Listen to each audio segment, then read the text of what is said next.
Comment se prioriser? Comment s'aimer?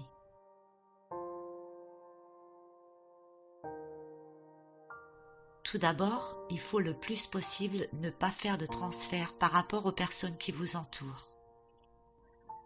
Nous sommes tous uniques, même si nous sommes tout de même liés pour ne faire qu'un. En effet, la personne en face de vous n'est pas vous, et vice-versa.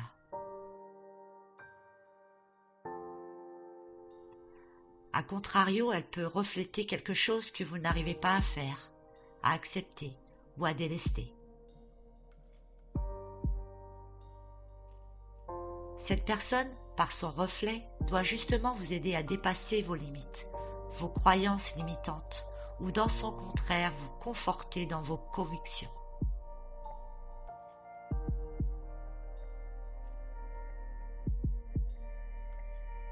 S'aimer, c'est se prioriser.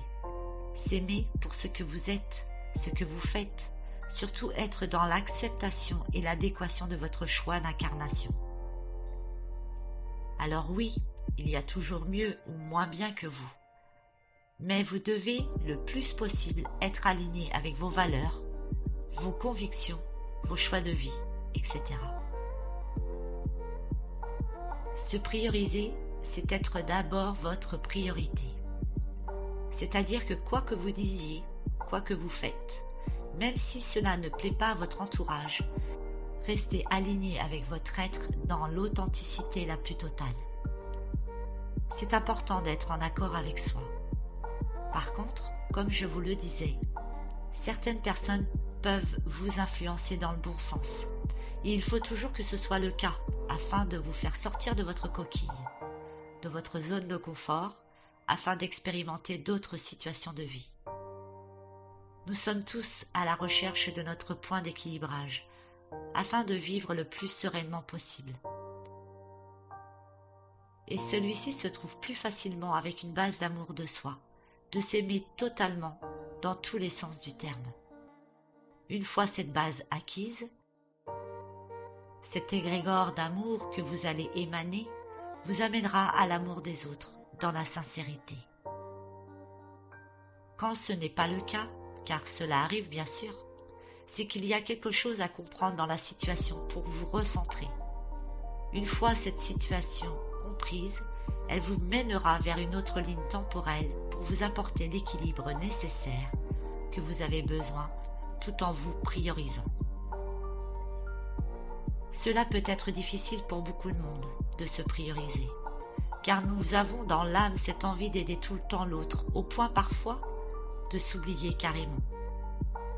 Certes, nous devons aider l'autre, mais toujours dans l'accompagnement sans pour autant devenir une éponge, au point que la situation ou l'épreuve que vit l'autre devient aussi la vôtre.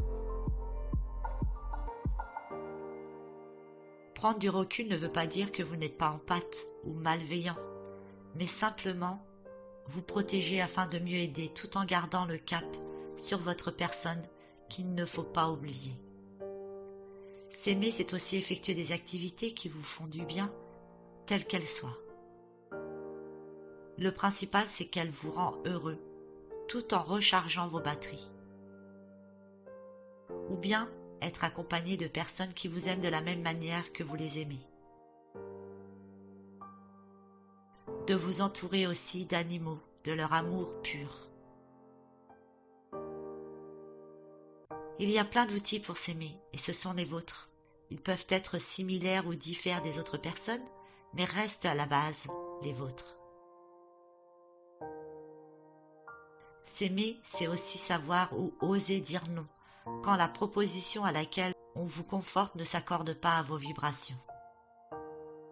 Parfois, on a ce sentiment d'être égoïste, mais ce n'est pas le cas, car même vous allez aider la personne par votre négation à travailler elle-même sur son problème.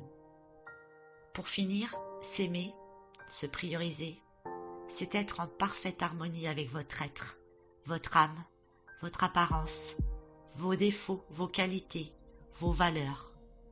Bref, Incarnez l'être que vous avez choisi d'être avec tout l'amour que vous pouvez vous apporter.